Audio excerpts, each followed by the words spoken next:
भक्ति जिस तृप्ति की प्राप्ति जीव को कराती है,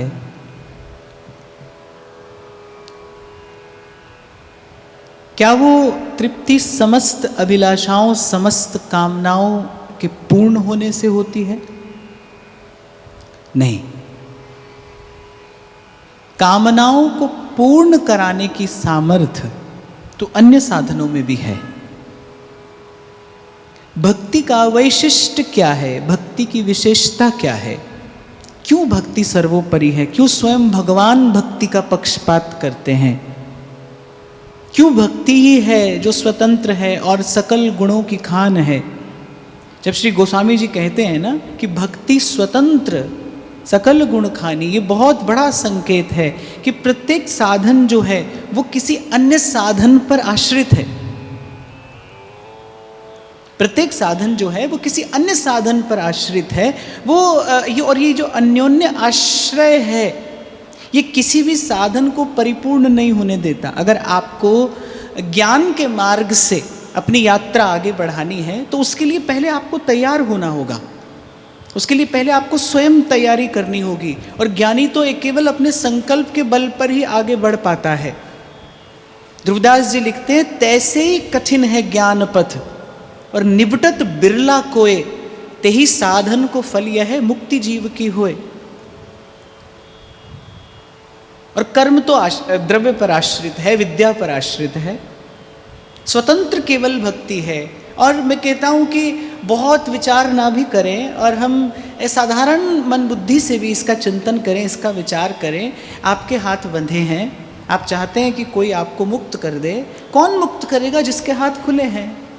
जो स्वयं मुक्त है, जो स्वयं स्वतंत्र है, वही तो किसी को मुक्त कर सकता है, वही तो किसी को बंधन से मुक्ति दिला सकता है। तो गोस्वामी जी कहते हैं, भाई भक्ति स्वतंत्र है, सकल गुणों की खानी है। और भक्ति का वैशिष्ट्य क्या है? भक्ति जिस तृप्ति की प्राप्ति कराती है, जिसके लिए नारद भक्ति सूत्र देते हैं, या लब्धवा पुमान तृप्तो भवति, भक्ति जिस तृप्ति की प्राप्ति कराती है, वो तृप्ति कामना की पूर्ति से नहीं होती, वो तृप्ति कामना के नाश से होती है। नारद जी भक्ति सूत्र देते हैं, सा न कामयमाना निरोध रूपत्वात्, अर्थात भक्ति कामना की पूर्ति नहीं कराती। इसलिए मैं क्षमा याचना पूर्वक कहूँ, कभी कभी मंदिरों में लिखा रहता है सर्व मनोकामना पूर्ण, इसका मंदिर, उसका मंदिर, अर्थात वहाँ पर न तो भक्त मिलेगा और न भक्ति मिलेगी, क्योंकि भक्त और भक्ति का कामना की पूर्ति से कोई लेना देना नहीं। भक्ति सूत्र है भाई, भक्ति मार्ग के प्रथम आचार्य देवर्षि नारद ये सूत्र देते हैं, सा न कामयमाना निरोध रूपत्वात्, भक्ति कामिनी नहीं है, भक्ति योगिनी है। वो कामना की पूर्ति नहीं कराती, वो कामना का सदा सदा के लिए नाश कर देती है और ले जाती है आपको वहाँ जहाँ धर्म न अर्थ न काम रुचि, गति न चहु निर्वाण,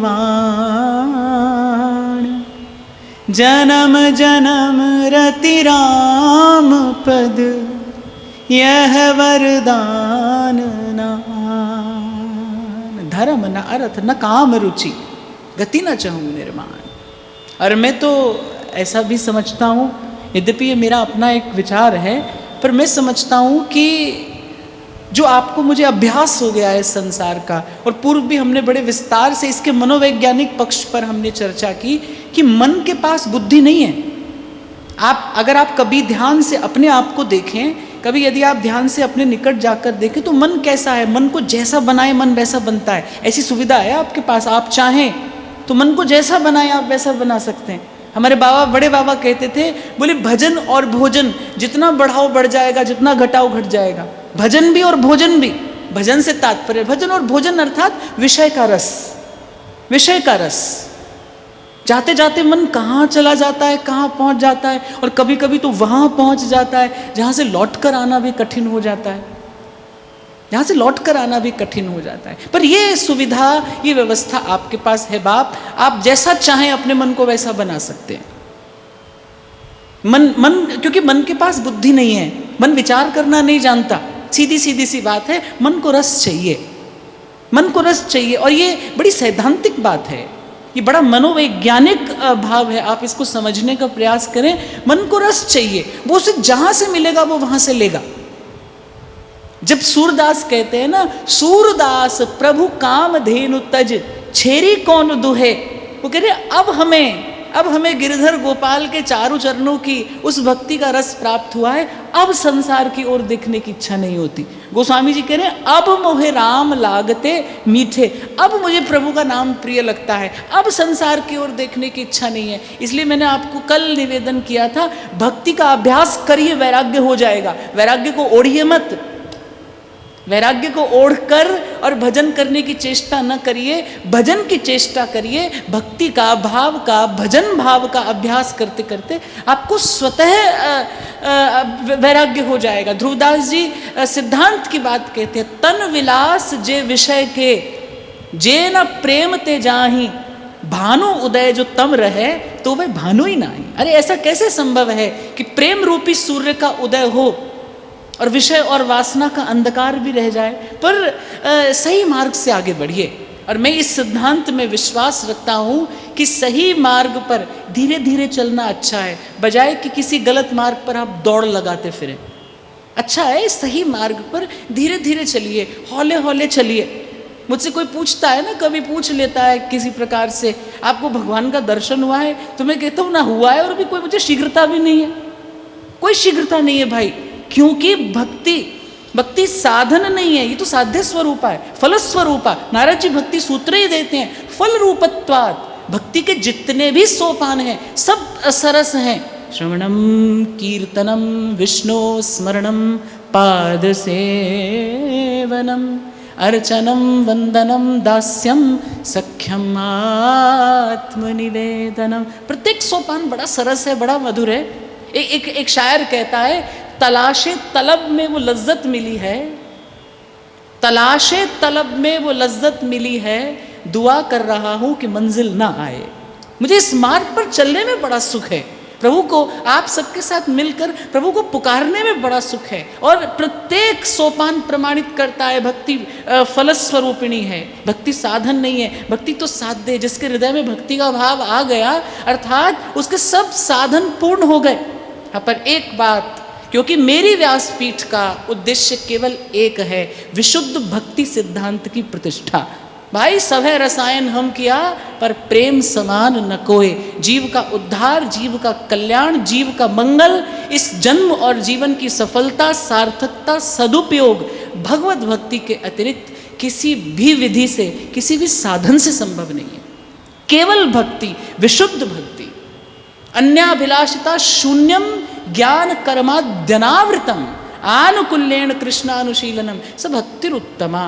और भक्ति ही है भाई, केवल भक्ति। मुझे पक्षपात करना पड़ेगा, और कोई कहे कि आप पक्षपात करते हैं तो मैं बड़ा प्रसन्न हूं कि मुझे भक्ति के पक्ष में रहने का अवसर मिल रहा है। मैं पक्षपात पूर्वक ये बात कहूंगा कि भक्ति ही विशिष्ट है, भक्ति ही सर्वोपरि है। भक्ति। और एक और बात कि भक्ति आपको कुछ फेर बदल कर आने को नहीं कहेगी। ज्ञान आपसे कहेगा कि ऐसे नहीं, ऐसे होकर आइए। कर्म आपसे कहेगा विधि निषेध से युक्त होकर बैठिए। आप जब पूजा करने बैठते हैं तो ब्राह्मण जो पूजा कराता है वो आपसे कहता है इस उंगली का स्पर्श हो, इसका ना हो, ये हाथ लगे, ये हाथ ना लगे। उसमें विधि है, उसमें निषेध है, और सविधि पूजा हो तभी उसका फल है। यदि आपने निषेध युक्त पूजा कर दी तो फिर देवता से दंड भी मिलता है, देवता से दंड भी मिलता है। इसीलिए मेरे महाप्रभु कहते हैं यम द्वारे कटियत नक छीके। और फिर प्रभु के स्वभाव पर रीझ कर प्रभु के भक्त कहते हैं ऐसो को उदार जग माही, बिन सेवा जो द्रवै दीन पे, राम सरिस को नाहि। बिन सेवा जो द्रवै दीन पे, राम सरिस को नाहि। एक बड़ी प्यारी बात गोस्वामी जी मानस में कहते हैं, प्रभु तरु तर कपिडार पर ते किए आप समान। मुझे पंक्ति बहुत प्रिय लगती है जब गोस्वामी जी कहते हैं प्रभु तरु तर कपिडार पर ते किए आप समान। वृक्ष की शाखाओं पर उछलने कूदने वाले वानर, और प्रभु ने उन्हें अपने समान कर लिया। तुलसी कहूँ न राम से, साहिब सील निधान। इसलिए ध्रुवदास जी कहते हैं, ऐसे रसिक किशोर प्रभु जिन न भजे चितलाए, पशु पंछी ताको सब मानत अपनो राय। और निवेदन में आपसे ये कर रहा था कि भाई जो जन्म जन्म से आपको मुझे संसार का अभ्यास हो गया है, अब मन हो गया है संसार का ही हो गया है, संसार का सा ही हो गया है, यद्यपि है नहीं पर हो गया है। अब ऐसा ही लगता है, आंख बंद करो तो संसार, खोलो तो संसार, आंख खोलो तो भी भ्रम है, बंद करो तो भी भ्रम है। सेवक जी कहते हैं कि द्यौस खोवत सकल सोवतन रात नहीं जात जानी। दिन रात आपके मेरे अब तो ऐसे ही जाते हैं, मन हो ही गया होते होते संसार का, संसार सा हो गया। ये जो हो गया है अब संसार स्वभाव में आ गया है। और एक बात जो स्वभाव में आ जाए उससे मुक्ति पाना बड़ा कठिन है। जो बात आपके स्वभाव में आ जाए, जो स्वभाव ही हो जाए, अपने स्वभाव से मुक्त होना बड़ा कठिन है भाई। अपने स्वभाव से त्राण पाना कठिन है, और अब संसार स्वभाव में आ गया है। अब तो भाई इसके लिए कोई विशेष बल चाहिए। अब जो रूपांतरण आपको मुझे करना है, द ट्रांसफॉर्मेशन वी नीड, जो रूपांतरण अब आपको मुझे करना है, उसके लिए अब आपको मुझे कोई विशेष शक्ति चाहिए। अब ये आपके मेरे प्रयास से नहीं होगा। अब तो भक्त से सीखिए, अप बल तप बल और बाहु बल, चौथो बल है दाम, सूर किशोर कृपा ते सब बल, हारे को हरि नाम। प्रभु की कृपा से होगा, प्रभु की कृपा से। और भक्तमाल के ये चरित्र इसी सिद्धांत की प्रतिष्ठा करते हैं। आप देखिए राजा पीपा, जिनकी कथा का चिंतन, जिनके चरित्र का चिंतन आप और मैं कर रहे हैं यहाँ से। एक राजा का जीवन कैसा होता है, वो ना भी चाहे तो विषय का रस उसके आसपास रहता ही है, पर भक्ति विचार नहीं करती। जो मैं आपसे निवेदन कर रहा हूँ, ज्ञान आपसे कहेगा आप बदल कर आइए भाई, ऐसे आप का प्रवेश नहीं हो सकता। कर्म आपसे कहेगा ऐसे नहीं, ऐसे होकर आइए। भक्ति आपसे कहेगी आप जैसे हैं बस वैसे ही आ जाइए, बस आ जाइए। जो चली है तू एक पग, हो चली हो पग 60। भगवान कहते हैं कि आ जाइए, उसके बाद का सारा कार्य मैं करूँगा। सनमुख होई जीव मोहि जबहि, जन्म कोटि अघ नासै तबहि। प्रेम कभी भी परिवर्तन आपसे करने को नहीं कहेगा, प्रेम स्वतः परिवर्तन ला देता है। भगवान नहीं कहेंगे आपसे कि आप ऐसे नहीं ऐसे हो जाइए, आप जैसे आए। हाँ, बस प्रभु की एक शर्त है, आप जैसे हैं ना वैसे ही आइए। आप जैसे हैं आप वैसे ही आइए, अपने आप को जैसे आप हैं यथावत प्रभु के सन्मुख करिए। आप और मैं, कल भी मैं आपसे कह रहा था ना, आप और मैं भगवान के सामने योजना बनाकर जाते हैं। ऐसे दिखेंगे, ऐसा कहेंगे, ये देकर आएंगे, ये लेकर आएंगे। तो भगवान के सन्मुख, प्रभु के सन्मुख जाने से पहले ही आप एक योजना बना लेते हैं।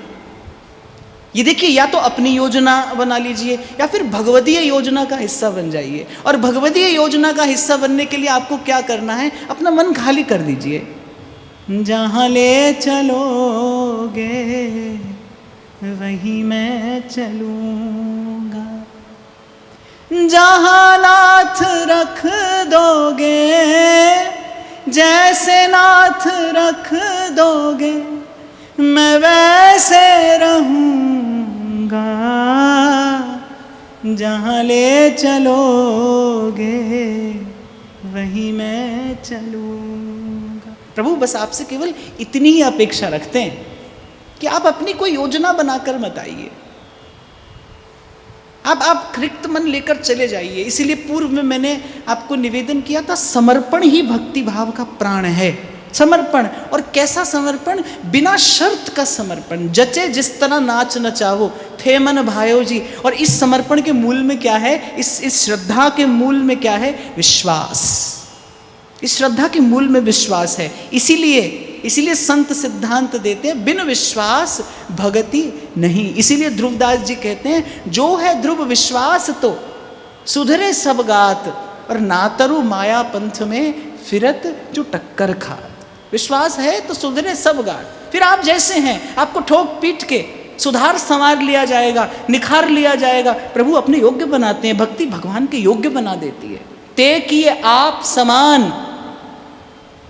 उन वानरों की भक्ति ने क्या किया, उन्हें प्रभु के समान कर दिया। प्रभु तरु तर कपि डार तर ते किए आप समान। इसलिए प्रभु के स्वभाव का किंचित विचार करिए और फिर बिना शर्त एक बार रख दीजिए स्वयं को ले जाकर प्रभु के चरणों में। एक बार भरोसा रख, दरबारे इलाही का बंदे, वहाँ देर भी नहीं होती और अंधेर भी नहीं होता। और मैं तो कल भी आपसे कह रहा था कि संसार में कितनी बाजी लगाई सब हारे। तभी हमारे व्यास जी कहते हैं, राधा वल्लभ लाल बिन कहूँ न पायो सुख, डारन डारन हो फिरो पातन पातन दुख। जहाँ जहाँ संसार का स्पर्श किया वहाँ से पीड़ा पाई, वहाँ से कष्ट पाया, वहाँ से खेद ही मिला। अंत में खेद है भाई, अंत में खो देने का, गंवा देने का खेद है। पर मैं एक बात में विश्वास रखता हूँ, और क्योंकि मुझे युवा अवस्था के लोग बहुत सुनते हैं और मैं धन्यवाद देता हूँ कि वो मेरी बात को सुनकर मानते भी हैं, तो मैं उनसे एक बात और कहूँगा। कहीं सुनी एक बात कहीं सुनी जाती है भाई, ये कोई समय है भजन करने का, कभी समय आएगा तो भजन करेंगे। पर मैं ऐसा मानता हूँ, और ये मेरा विनम्र एक निवेदन है, आप अगर इसको माने तो सही निर्णय सही समय पर लिया जाए तभी सही परिणाम आता है। अगर सही निर्णय समय बीत जाने पर लिया जाए, सही निर्णय समय चले जाने पर लिया जाए, फिर उसका परिणाम वो नहीं आता जिसकी अपेक्षा है। इसलिए सही निर्णय लीजिए और सही समय पर निर्णय लीजिए। और भगवत भजन करने का सही समय क्या है? भगवत भजन करने का सही समय है अब, अभी, आज, यहाँ, यहीं। राम भजो तो अब भजो, बहुर भजोगे कब। हरे हरे सब रूखड़े, ईंधन हो गए सब। संत तो चेताता है भाई भजना है तो अभी भज लो, आज भजिए, यहीं भजिए, अभी भजिए। राम भजो तो अब भजो। और कोई साधक हो फिर तो मैं कहता हूँ जीवन के प्रति, सत्य के प्रति, सिद्धांत के प्रति, गुरु के चरणों के प्रति फिर उसका ये कर्तव्य है, हरदम हीरा लाल है, गिन गिन गुरु को सौंप, गिन गिन गुरु को सौंप। गुरु के चरणों में नत हो जाने के बाद, क्योंकि गुरु ने जो आपको दिया है वो उसका सर्वस्व है। गुरु से जो आपको भगवान नाम मिला है, जो मंत्र मिला है, जो उपासना पद्धति मिली है, वो गुरु का सर्वस्व है। उसने आपको अपना प्राणाधिक प्रिय धन दिया है। आप क्या देंगे उसको? प्राणों का मूल तो प्राणों से ही चुकाया जा सकता है। और अगर बात प्रेम की आए, फिर तो प्राण दिए ये प्रेम ना पाइए। प्रेम का मूल्य तो प्राण भी नहीं होते वस्तुतः। प्राण देकर भी प्रेम का कोई मूल्य नहीं चुका सकता। गुरु जो आपको देता है उसका क्या मोल चुकाइएगा? कैसे मोल चुकाइएगा? कैसे गुरु के ऋण से कोई ऋण हो सकता है? हो तो नहीं सकता। पर फिर भी एक विनम्र निवेदन जो किया जा सकता है वो यही है, सांसों की माला पे सिमरूं मैं पी का नाम। मंत्र मिल जाने के बाद श्वासों की माला पे सतत उस प्रियतम प्रभु के नाम का स्मरण, ये कर्तव्य है। ये कर्तव्य है, इसको कर्तव्य बुद्धि से ही करिए। मैं तो कई बार व्यासपीठ से निवेदन करता हूँ कि कभी कभी मन करेगा भाई क्यों करें भजन, मन तो उधम करता है ना, बुद्धि प्रश्न उपस्थित करती है, संशय उपस्थित करती है। तो मैं कहता हूँ सब प्रश्नों का एक उत्तर है, क्यों करें भजन? क्योंकि गुरु की आज्ञा है, बस एक बार। इसीलिए सेवक जी ने कहा, प्रथम जो सेवहु गुरु के चरण, प्रथम हृदय श्रद्धा जो करे, आचार्य जन जाए अनुसरे। एक बार सर्वात्म भाव से अपनी श्रद्धा गुरु चरणों में निवेदन कर दीजिए। क्यों भजन करना है? अपने लिए नहीं करना। हम नहीं जानते भजन से क्या होगा, हम नहीं जानते इससे प्रभु मिलेंगे या नहीं मिलेंगे, पर गुरु की आज्ञा है, बस इसलिए भजन करना है। आपको मुझे श्री सेवक जी महाराज की आज्ञा है, मन क्रम वचन कहो नित टेरे, श्री हरिवंश प्राण धन मेरे। ये सेवक जी महाराज की आज्ञा है। तो आप और मैं जब भजन करें तो बस गुरुजनों की आज्ञा समझकर करें। और आज्ञा समझकर करने से क्या होगा? भजन आप गुरुजनों की आज्ञा समझकर करेंगे तो इससे क्या होगा? कृपा कृपा सब कोई कहे, कृपा पात्र नहीं कोई, कृपा पात्र सोई जानिए जो आज्ञावर्ती हो। गुरुजनों की आज्ञा में रहने वाला कृपा पात्र बन जाता है, सुंदर पात्र बन जाएंगे आप। और पात्र बनते ही, मैं आज तीसरे दिन फिर दोहरा रहा हूं, पात्र बनते ही एक क्षण का भी विलंब नहीं होता। अब प्रकृति, प्रभु, ये जो भगवदीय व्यवस्था है, ये जो भगवदीय योजना है, ये क्या है कि जैसे ही कोई पात्र बनता है ऐसे उसको भर दिया जाता है। केवल पात्र बनने की देर है। जैसे ही आप पात्र बनेंगे तैसे ही आपको उस प्रेम रस से लबालब भर दिया जाएगा। बस पात्र बनाना है आपको, मुझे स्वयं को, और पात्र बना जाता है गुरुजनों की आज्ञा में रहने से।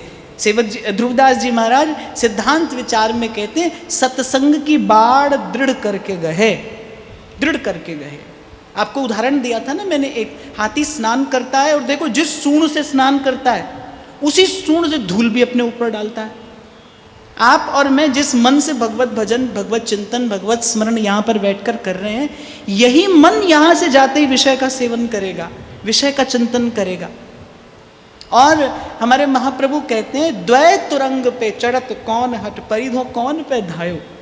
दो घोड़ों पर सवार व्यक्ति कहाँ पहुंचेगा, कैसे पहुंचेगा, वो तो पीड़ा ही पाता है। आप और मैं भी अभी तक दो ही घोड़े पर सवार हैं। यहाँ पर बैठे तो प्रभु के, यहाँ से बाहर निकले तो संसार के। मन यहाँ पर प्रभु का हुआ, फिर संसार का, कुछ देर भजन, कुछ देर संसार, और बस इसी झूले में झूलते झूलते जीवन निकल गया। एक नहीं अनेक निकल गए। किया क्या जाए, किया क्या जाए। बस गुरुजनों की आज्ञा में रहिए।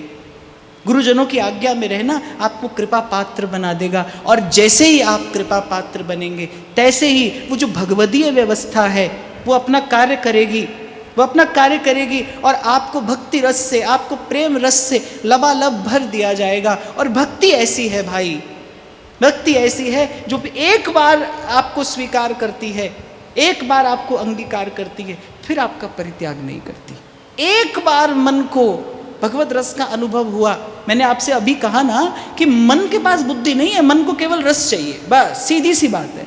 जैसे ही सत्संग की कृपा से, जैसे ही आपके अनुशासन पूर्ण जीवन की कृपा से आपको किंचित भगवत रस की अनुभूति होगी, आप देखेंगे छूट जाएगा विषय का रस, बड़ी सहजता से, बड़ी सरलता से छूट जाएगा। अरे श्रीमद् भागवत तो कहती है, भक्त इस दुस्तर भव सिंधु को ऐसे पार कर लेता है जैसे गोपद से बना गड्ढा हो। गैया चलती है ना मिट्टी में, तो उसके खुर से, उसके चरण से एक छोटा सा गड्ढा बन जाता है। उस गड्ढे को पार करने में कोई परिश्रम है, कुछ भी नहीं, नन्हा सा बालक भी कर लेता है। श्रीमद् भागवत कहती है, भक्त इस दुस्तर भव सिंधु को गोपद के समान पार कर जाता है। मीरा जी तो एक और बड़ी प्यारी बात कहती हैं, मोह लागी लगन गुरु चरणन की। और गुरुजनों की आज्ञा में आते ही क्या हुआ, भव सागर सब सूख गयो है, फिकर नहीं मोह तरनन की। मोह लागी लगन गुरु चरणन की, मोह लागी लगन गुरु चरणन की। और हुआ क्या, भव सागर सब सूख गया है, फिकर नहीं मोह तरनन की। और इस वार्ता को थमेटते हुए मैं कथा के भाव में आगे बढ़ूं। इतना ही कहूँगा भाई कि मेरा ऐसा मानना है कि प्रभु को प्राप्त करने के लिए, साधन संपन्न होने के लिए, स्वयं को भजन में लगाने के लिए जितनी बुद्धि चाहिए उतनी आपके पास में है। अरे ऐसा मैं नहीं कह रहा, ये मेरे आचार्य का वाक्य है, मैं थोड़ा सरल करके कह रहा हूं कि तू बालक नहीं भर्यो सयानप, अरे काहे कृष्ण भजत नहीं नीके। और बड़ा सुगम कर देते हैं मार्ग, कहते हैं अरे सकहीं तो सब परपंच तज, कृष्ण कृष्ण गोविंद कहे। महाप्रभु कह रहे हैं कि भाई जितना आप कर सके करिए, बाकी का कार्य भजन करेगा, पर करिए तो, करना आरंभ तो करिए, करिए। और भजन करने का सही समय क्या है बताओ, अब, आज, अब, यही। जब जागिए तब सवेरा है, आज अब यही भजन करने का सही समय है, आज से आरंभ करिए। और कभी कभी तो मैं देखता हूं कि संत को दया आती है कि जीव कैसे अद्भुत रस से वंचित है, तभी कबीर कहते हैं, अरे जल बिच मीन प्यासी, जल के बीच में और मछली प्यासी है। कह रहे जल बिच मीन प्यासी, मोहि सुन सुन आवत हासी। मैं आज के युवा लोगों को देखता हूँ महाराज, वो क्या क्या खोजते हैं, सकारात्मकता खोजते हैं, पॉजिटिविटी। बेचारे फ़ोन पर, सोशल मीडिया पर, गूगल पर और जाने कहाँ कहाँ मुझे वो खोजते फिरते हैं। पर मैं आपको एक बात बता दूं भाई, ये मेरा अनुभव है, इसलिए मैं आधिकारिक रूप से ये बात कह रहा हूँ। सब पवित्रता, सकारात्मकता का मूल भगवान है, भगवान है। गुण सब तेरे, अवगुण सब मेरे, ऐसा संतों का अनुभव है भाई। जगे हुए महापुरुषों ने जाग कर, देख कर, भाल कर, जान कर, पहचान कर कहा है। ये केवल कोरी कल्पनाएं या किसी के हृदय की भावनाएं नहीं है, ये ज्ञान भी है, ये विज्ञान भी है, ये मनोविज्ञान भी है। आपको जो रुचे आप उस सूत्र को पकड़िए। पर एक बात मान लीजिए, और मुझे लगता है मानने से ही जानने की ओर आगे बढ़ते हैं आप। एक बात मान लीजिए, जीवन में जो शुभ, जो पवित्र, जो सुंदर, जो सुखद है या होगा, उसको मूल भगवान के चरण हैं। और भगवान के चरणों का जो रसास्वादन है वो भक्त होकर किया जा सकता है। चंद्रमा को देखकर कविता तो कवि लोग भी लिख देते हैं। चांद को देखकर, चंद्रमा को देखकर कवि लोग बड़ी सुंदर सुंदर कविताएं लिख देते हैं। पर वो जो चंद्रमा की चंद्रिका है, वो जो उसकी शीतलता, उसकी ज्योत्सना है, उसका वास्तविक आस्वादन कौन करता है? एक नन्हा सा चकोर। अगर आपने कभी चकोर पंछी देखा हो, नन्हा सा होता है वो, बहुत छोटा सा नन्हा सा चकोर। चंद्रमा का जो सुख चकोर को मिलता है वो किसी को नहीं मिलता। ऐसे ही भगवान का जो सुख है, भक्ति का जो सुख है, वो तो भक्त लेता है। और भक्त कैसा होता है? भक्त कैसा होता है? ए दरबार दीन को आदर, छोटा सा, नन्हा सा, खबर भी ना पड़े किसी को, खबर भी ना पड़े किसी को कि आप कौन हैं, बस ऐसे। और अकारण बहुत बोझ आपने मैंने अपने सर पर रखे हैं, उतारिए एक और, रखिए इसे एक और हरि नाम से नेह पले तो पालिए, और सेवा में ये देह गले तो गालिए। मैं चरित्र में प्रवेश करूं, आइए एक बार प्रभु के नाम का उच्चारण कर लेते।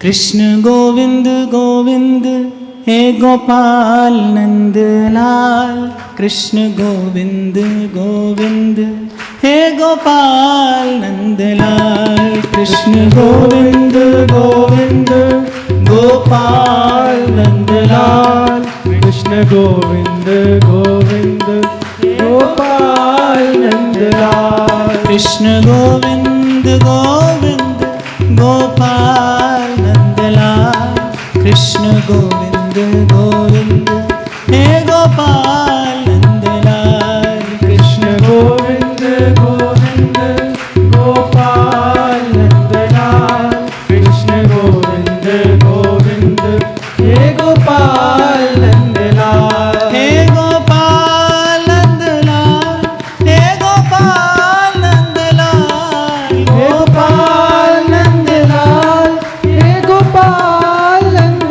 लाल, हे गोपाल नंद लाल, हे गोपाल नंद लाल, हे गोपाल नंद लाल, हे गोपाल नंद लाल, राधा गोविंद गोविंद गोपाल नंद लाल, राधा गोविंद गोविंद हे गोपाल नंद लाल, राधा गोविंद गोविंद गोपाल नंद लाल, राधा गोविंद गोविंद हे गोपाल नंद लाल, राधा गोविंद गोविंद गोपाल नंद लाल, राधा गोविंद गोविंद हे गोपाल नंद लाल, राधा गोविंद गोविंद गोपाल नंद लाल, राधा गोविंद गोविंद हे गोपाल नंद लाल, हे गोपाल नंद लाल, हे गोपाल नंद लाल, हे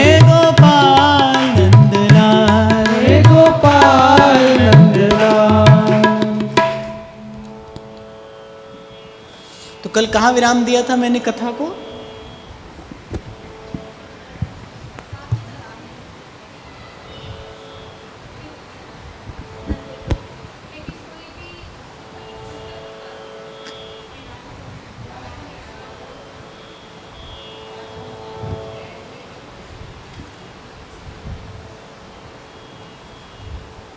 एक बार ऐसे ही महाराज जी मैंने पूछ लिया कि कहाँ पर थे कल हम,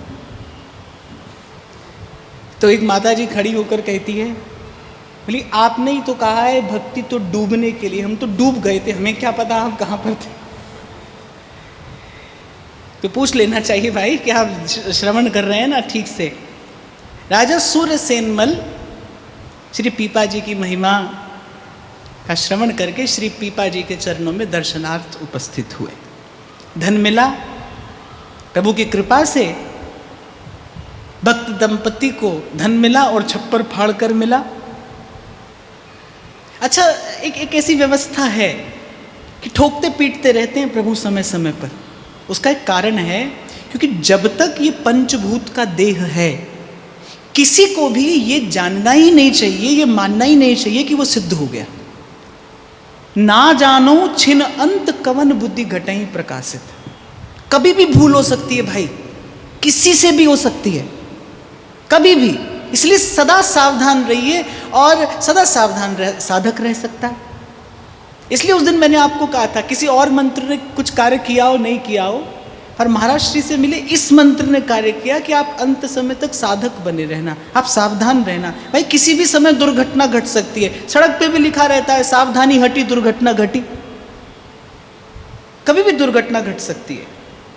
इसीलिए भक्तों ने तो बार बार संतों ने चेताया है, भजन ना होई खेल खिलौना, खरोई कठिन है भजन ढिंग डरिबो, तमक सिंदूर मेल माथे पे, साहस सिद्ध सती को सुजरिबो। बालक को अगर टीका लगाना हो तो माँ कहती है बस बस हो गया हो गया बस हो गया। बालक को डर न लगे इसलिए वो कहती है बस बस हो गया बस, कोई पीड़ा नहीं होगी, हो गया। पर भाई सुई तो लगती है और पीड़ा भी होती है। ऐसे ही आरंभ कराने के लिए कहा जाता है, परंतु सत्य ये है, और ये बात मैं आपको डराने के लिए या जो आपकी उमंग है, आपका उल्लास है, उसको कम करने के लिए नहीं कह रहा हूँ। ये बात मैं आपको केवल इसलिए कह रहा हूँ कि बड़े भाग्य से ये मार्ग मिला है। मिल जाने के बाद आपको मुझे सावधान रहना चाहिए, सतत सावधान रहना चाहिए। और ये जो सावधानी है, ये आपका मेरा स्वभाव बन जाए, आपका मेरा स्वभाव बन जाए ये सावधानी। तो धन दिया प्रभु ने, और श्री भक्त दंपति ने मन में विचार किया कि भाई अर्थ का यदि सही समय पर सदुपयोग न किया जाए तो वो अर्थ ही अनर्थ कराता है। इसलिए जैसे ही आया तैसे उन्होंने संत सेवा में उस सारा का सारा धन न्योछावर कर दिया, लुटा दिया। 3 दिन बाद फिर खाली। अच्छा, भक्त को सुख भी ऐसे ही है, भक्त को ऐसे ही सुख है कि आशा एक राम जी से लगी रहे और नाता एक राम जी से जुड़ा रहे, उसको ऐसे ही सुख है। तो जब बड़ी अद्भुत संत सेवा हुई उस नगर में, तो उस नगर का जो राजा था सूर्यसेन, वो आया श्री पीपा जी का दर्शन करने। वो अद्भुत तेजस्वी, वो दिव्य वपु जब श्री पीपा जी का देखा, उनके रोम रोम से प्रवाहित होती वो भक्ति धारा, धुल गया उसका अंतःकरण। और भक्त के संग की, भक्त के मिलन की यही महिमा है। भक्त संग को एक छिन देत भक्ति उपजाए। महत पुरुषों का संग अमोघ होता है भाई, बस महत पुरुषों का मिलना कठिन है, संग उनका अमोघ है। वो हृदय में बीज डाल देता है कोई।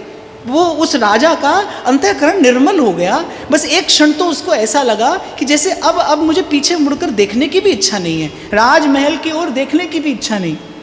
श्री पीपा जी से निवेदन किया कि मेरे सर पर अपना हाथ रखकर आप मुझे कृतार्थ कर दीजिए। और बुद्धिमानी यही है भाई, जब साधु मिले, जब संत मिले, बस तभी वहीं उसी क्षण समर्पण कर दीजिए। ना जाने इस श्वास का फिर आवन हो न हो। और मैं तो कहता हूँ बुद्धिमानी यही है, जो अवसर का लाभ ले लेता है उसी को अवसर फिर मिलता है। जो अवसर का सदुपयोग करना जानता है वही बुद्धिमान है। श्री पीपा जी महाराज जैसा संत सन्मुख है, राजा ने चरणों पर मस्तक रखा और कहा कि हे नाथ, हे प्रभु, मेरे मस्तक पर अपना वरद हस्त पधराइए और मेरे हृदय में भी इस अद्भुत, इस दुर्लभ भक्ति भाव की प्रतिष्ठा करा दीजिए। आप ही समर्थ हैं, आप ही करा सकते हैं। श्री पीपा जी ने 2 टूक उत्तर दिया कि विषयासक्त को दीक्षा देना व्यर्थ है, कि हम विषय से आसक्त को दीक्षा नहीं दे सकते। यद्यपि यहाँ पर एक प्रश्न खड़ा हो सकता है, अगर विषयासक्त को दीक्षा न मिले तो आसक्ति छूटेगी कैसे? अगर संत भी विषयासक्त पर कृपा नहीं करेगा तो भाई जीव निर्मल होगा कैसे? पर वस्तुतः श्री पीपा जी ने उसे निर्मल करने के लिए ही ये कहा। बड़ी अद्भुत घटना है, आप बड़े ध्यान से सुनते जाना। राजा ने कहा कि मैं आपकी प्रत्येक आज्ञा मानने को तैयार हूं। श्री पीपा जी ने कहा अपना समस्त राज वैभव और अपनी सारी रानियां सब लाकर हमारे चरणों में निवेदन कर दो। राजा की श्रद्धा सच्ची थी। हमारे जैसी होती तो हम कहते लो गुरुजी तो सभी मांग रहे हैं, पर राजा की श्रद्धा सच्ची थी। अच्छा, आजकल ऐसे महापुरुष तथा कथित आपको मिल भी जाएंगे, वो कहेंगे तुम सब छोड़ो। आप पूछोगे कहाँ छोड़े, वो कहेगा हमारे पास छोड़ो, आप छोड़ दो हमारे पास में छोड़ दो। तो पर ये घटना कुछ और है। यहाँ शिष्य समर्पित है, सदगुरु समर्थ है। राजा की श्रद्धा सच्ची थी, उसने एक क्षण भी विचार नहीं किया। जैसे भक्तमाल में श्री वारमुखी जी का प्रसंग आता है, संत मिले, संत ने कहा कि हम तुझे स्वीकार तो करेंगे पर आधा अधूरा स्वीकार नहीं करेंगे। तेरे पास जो है, तूने जो आज तक अर्जित किया है वो सब ला। लेकिन वो भी योग्य थी। उसने कहा ऐसा अवसर दोबारा नहीं आएगा, मेरे आंगन में संत फिर नहीं आएंगे, ये अवसर मुझे फिर नहीं मिलेगा। आज मेरे द्वार पर चलकर गंगा आई है, अगर आज मैं इसमें निमज्जन करके निर्मल नहीं होती तो मुझसे बड़ा मूढ़ कौन होगा, मुझसे बड़ा मूढ़ कौन होगा। सब कुछ निवेदन कर दिया। राजा भी गया, अपना समस्त राज वैभव, अपनी समस्त रानियां एक प्रकार से लाकर श्री पीपा जी महाराज के चरणों में डाल दी। और केवल इतना ही नहीं, दीन वचन और उच्चारण करता है। आप और मैं तो थोड़ा दे दें तो आपको और मुझे तो इच्छा होती है कि हमें सर माथे पर बैठाया जाए, पर सब कुछ निवेदन करने के बाद भी राजा दीन वचन और उच्चारण करता है। अगर नाथ देखोगे अवगुण हमारे, तो हम कैसे भव से लगेंगे किनारे। अगर नाथ देखोगे जो अवगुण हमारे, तो हम कैसे भव से लगेंगे किनारे। धोबी के पास भाई इस्त्री किया हुआ कपड़ा कौन बेचता है? धोबी के पास तो मैला ही कपड़ा जाता है, वही निर्मल करता है उसे, वही साफ स्वच्छ करता है। तो संत के पास तो मैला कुचैला जीव जाता है, पर संत कृपा करता है। अच्छा, एक और बात, मुझे त्याग शब्द इसलिए भी बहुत उचित नहीं लगता है, बहुत अनुकूल नहीं लगता है कि अब एक व्यक्ति को मान लो मधुमेह का रोग हो जाए और डॉक्टर उसको कहे, वैद्य उसको कहे कि आपको मीठा मिष्ठान्न नहीं खाना है, और वो व्यक्ति कहे कि मिष्ठान्न का परित्याग कर दिया हमने, तो वो कोई त्याग है? वो तो संयम है। वो उस समय आवश्यक है, वो उस समय आवश्यक है, वो त्याग नहीं है। संत सदगुरु जो छुड़ाता है, वो छोड़कर कोई कहे कि मैंने त्याग किया है, तो वस्तुतः त्याग नहीं है भाई, वो तो कुछ अहितकर था, उसे दूर किया है संत सदगुरु ने आपको। उसके लिए क्या पुरस्कार लेना, उसके लिए क्या पारितोषिक लेना। तो राजा ने सर्वस्व लाकर श्री पीपा जी महाराज के चरणों में निवेदन कर दिया। श्री पीपा जी महाराज ने देखा कि भाई राजा की श्रद्धा सच्ची है, उसके सर पर अपना वरद हस्त रखा। लेकिन वो जो धन और संपत्ति और वो जो सब रानियां, वो सब वैभव जो श्री चरणों में लाकर राजा ने धर दिया था, पीपा जी ने अपने हाथ से राजा को दिया और कहा कि अब ये प्रसाद है, अब ये प्रसाद है, अब इसे प्रसाद समझकर सादर इसका सेवन करना। प्रसाद कभी भी पेट भरने के लिए नहीं पाया जाता। प्रसाद की एक व्यवस्था है, शास्त्र आज्ञा है, प्रसाद कण मात्र पाया जाए और जितना हो सके उतना उसको वितरित किया जाए। आपको प्रसाद मिले तो प्रसाद कण मात्र पाया जाए। बहुत पहले जब मैं रात को दर्शन करने जाता था तो कभी कभी गोसाई जी मुझे दे देते थे फल की डलिया, श्री जी को भोग लगा कर कि आप बांट दीजिए। तो कोई ऐसे आते थे, मैं बांट रहा हूँ प्रसाद, वो कहते थे ना सेब नहीं अंगूर दे दीजिए। तो मैंने कहा मैंने फल की दुकान थोड़ी लगाई, यहाँ तो प्रसाद है, जो आए सो ले लीजिए। नहीं, माने कहने का मेरा तात्पर्य ये है, प्रसाद को वस्तु बुद्धि से ग्रहण नहीं किया जाता। प्रसाद प्रसाद है। केवल इसीलिए तो यहाँ पर एकादशी व्रत का निषेध है, यही कारण है।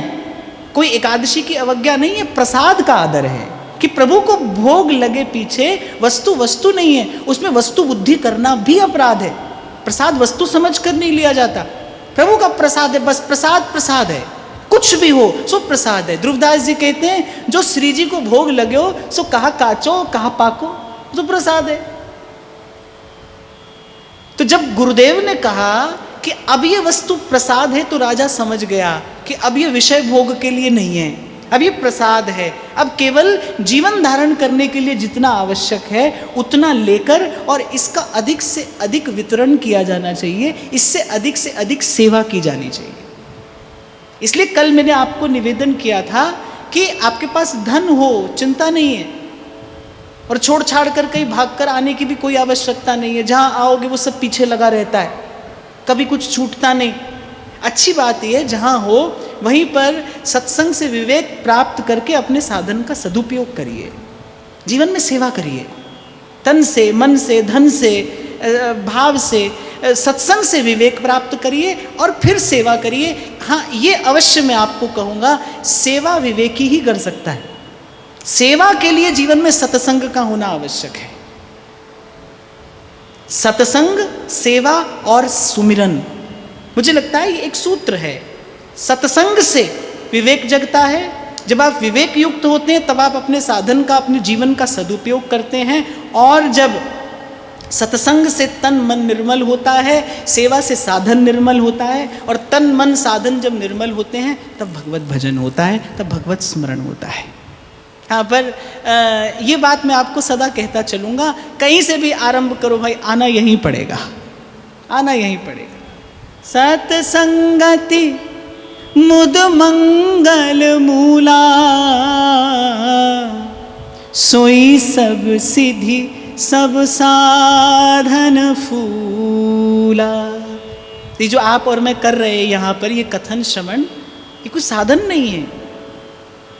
पूर्ण पुण्यनते रस खान जी मोहनी मूरत आए निहारी।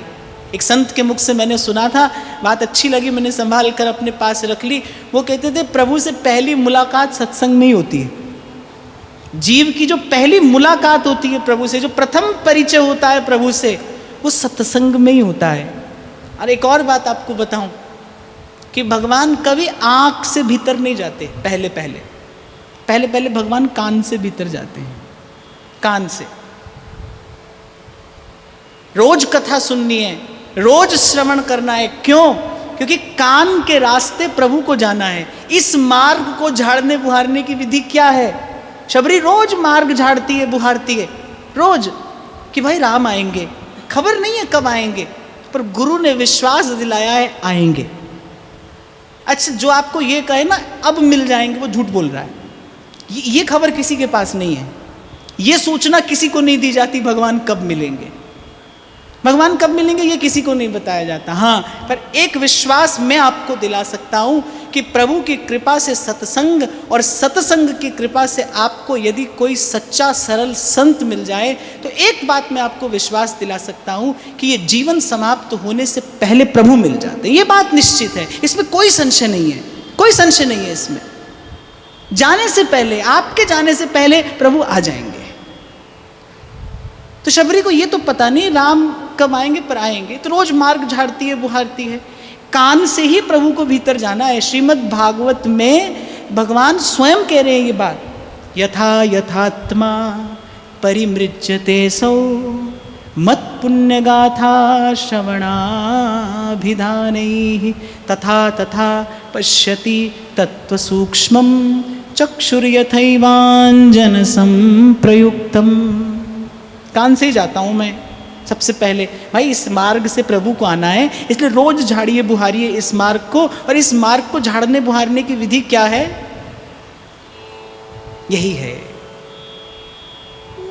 गद गद सुर पुलक रोम अंग प्रेम भीजे।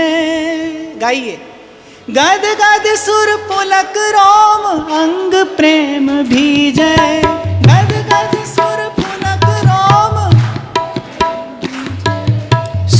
सूरदास गिरिधर जस गाए गाए जी जय। सूरदास गिरिधर जस गाए गाए जी जय। सूरदास गिरिधर जस गाए गाए जी जय। सूरदास गिरिधर जस गाए गाए जी जय। अच्छा, आप देखो, आप यहाँ पर 1.5 घंटा बैठते हो। अब ये तो मुझे बहुत दीर्घ काल तक कथा कहनी है, सो मैंने 1.5 घंटे का समय रखा। नहीं तो आप तो 3 घंटा भी बैठते हो। अरे आपकी क्या कहें, आप तो 6 घंटा भी बैठते हो। 3 घंटा के लिए आप 3 घंटा बैठते हो। किस लिए? क्योंकि सुख मिलता है ना, सुख मिलता है। प्रत्यक्ष को प्रमाण की आवश्यकता नहीं है। मैं आपको कहूं यहाँ पर आधा घंटा बैठकर आपको ध्यान लगाना है, कल सब खाली मिलेगा। यहाँ कौन बैठेगा? मैं ही नहीं बैठूंगा। मैं आपकी बात तो मैं क्यों करूं, मैं ही नहीं बैठूंगा। और कुछ करना है, यज्ञ हवन जब तक, तो उसमें भी कोई रुचि नहीं है। आजकल तो लोग पंडित जी को पैसा देकर कहते, बोले महाराज जल्दी पूरा करा दो, अब क्या आप देर लगाओगे इसमें। एक बार तो बहुत पुरानी बात है, बचपन की बात है, किसी के यहाँ श्री रामचरितमानस का 24 घंटे का पारायण रखा। अब उसमें क्या होता है, सुबह सुबह 4 बजे राज तिलक की आरती होती है। तो महाराज जी जिस घर में पाठ रखा था उस घर के सदस्यों को हमने कहा सुबह 4 बजे आरती होगी, तो आप सब स्नान करके निवृत्त होकर स्नान करके आ जाइएगा। तो एक व्यक्ति मुझसे आकर कहता है, बोले आप ही कर लेना, आप कोई गलत थोड़ी करोगे, आप ठीक ही करोगे, आप ही कर लेना। हम कहाँ आएंगे अब सुबह सुबह 4 बजे, आप ही कर लेना। तो कोई रस नहीं है उसमें, कोई सुख नहीं है भाई। पर ये जो है ना, गद गद सुर पुलक रोम अंग प्रेम भिजय, और सूरदास गिरिधर जस गाए गाए जी जय। सूरदास गिरिधर जस गाए गाए जी जय।